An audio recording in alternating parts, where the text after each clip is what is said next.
Assalamualaikum warahmatullahi wabarakatuh.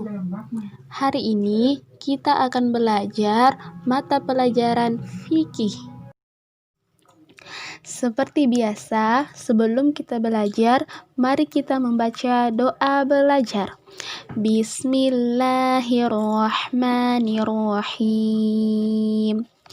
Rabbi shrah li sadri wa yassir li amri wahlul 'uqdatam min lisani yafqahu qawli. Rabbi zidni ilman warzuqni fahman. Baik, yang akan kita bahas pada pembelajaran kali ini yaitu mengenai bersuci dari haid. Ada 3 pokok pembahasan yang akan dibahas. Yang pertama, pengertian haid itu sendiri. Kedua, waktu haid. Dan yang ketiga adalah hal-hal yang dilarang ketika haid. Yang pertama adalah pengertian haid. Haid menurut bahasa artinya aliran atau sesuatu yang mengalir. Sedangkan menurut istilah, darah yang keluar dari rahim perempuan pada waktu-waktu tertentu. Jadi, darah haid bukan darah penyakit atau istihadah, atau darah yang keluar setelah melahirkan, melainkan darah yang keluar secara rutin setiap bulan dengan waktu tertentu.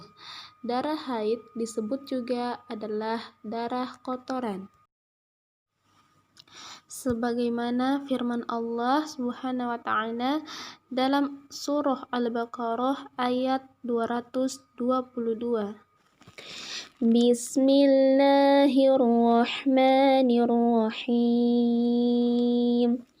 Wa yas'alunaka 'anil mahid. Qul huwa adhan fa'tazilun nisaa fil mahid wa la taqrabuhunna hatta yatahun fa idza tatahharna fa'tuhunna min haitsu amarakumullah.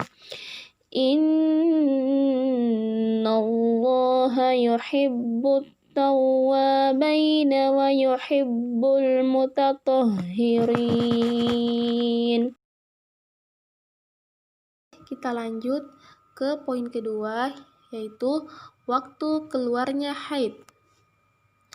Masa waktu keluarnya haid minimal sehari semalam dan maksimal 15 hari 15 malam. Namun, pada umumnya secara normal, masa waktu keluarnya darah haid 6 atau 7 hari.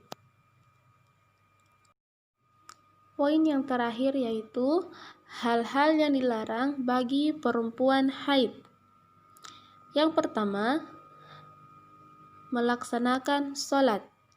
Wanita yang sedang haid dilarang mengerjakan sholat wajib atau sholat sunnah. Sesuai dengan sabda Nabi Muhammad SAW, "Idza aqbalatil haidatu fada'is sholati", yang artinya apabila datang haid maka tinggalkanlah sholat. Hadis riwayat Bukhari. Poin kedua yaitu puasa. Wanita yang sedang haid dilarang melaksanakan puasa wajib maupun puasa sunnah. Tetapi apabila telah suci dari haid, maka diperintahkan mengqodok puasa wajibnya, sedangkan sholatnya tidak diqodok. Sebagaimana sabda Rasulullah SAW yang artinya, Nabi SAW berkata kepada beberapa perempuan, "Bukankah perempuan ketika haid itu tidak sholat dan tidak puasa?" Jawab mereka, "Ya, benar." Kata Rasulullah SAW bersabda, "Itulah kekurangan agama perempuan." Hadis riwayat Bukhari.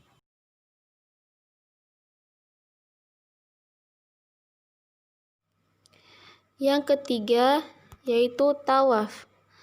Perempuan yang sedang haid dilarang melaksanakan tawaf ketika menunaikan ibadah haji atau umroh. Rasulullah Shallallahu Alaihi Wasallam bersabda kepada Aisyah ketika sedang berihram dalam keadaan haid, "Faf'ali ma yaf'alul hajju, ghairu an la tatufi bil baiti hatta tatahuri." Yang artinya, jika kamu haid, maka kerjakan ibadah sebagaimana yang dikerjakan orang yang berhaji, kecuali tawaf di Baitullah, sehingga kamu suci. Hadis riwayat Bukhari. Selanjutnya yaitu dilarang menyentuh mushaf dan membaca Al-Quran, sebagaimana firman Allah Subhanahu wa Ta'ala dalam surah Al-Waqiah ayat 79, "La yamassuhu illal mutahharun", yang artinya tidak ada yang menyentuhnya selain hamba-hamba yang disucikan. Selanjutnya yaitu iktikaf di masjid. Bagi perempuan haid dan juga orang junub, dilarang masuk masjid atau melakukan iktikaf, yaitu berdiam diri di dalam masjid untuk beribadah. Rasulullah Shallallahu Alaihi Wasallam bersabda, "La ahillul masjida li haidin wala junubin." Artinya, saya tidak menghalalkan masjid untuk orang haid dan junub. Hadis riwayat Abu Daud. Allah menciptakan laki-laki dan perempuan. Namun, dalam haid sendiri, yang dapat merasakan haid hanyalah perempuan, tidak untuk laki-laki.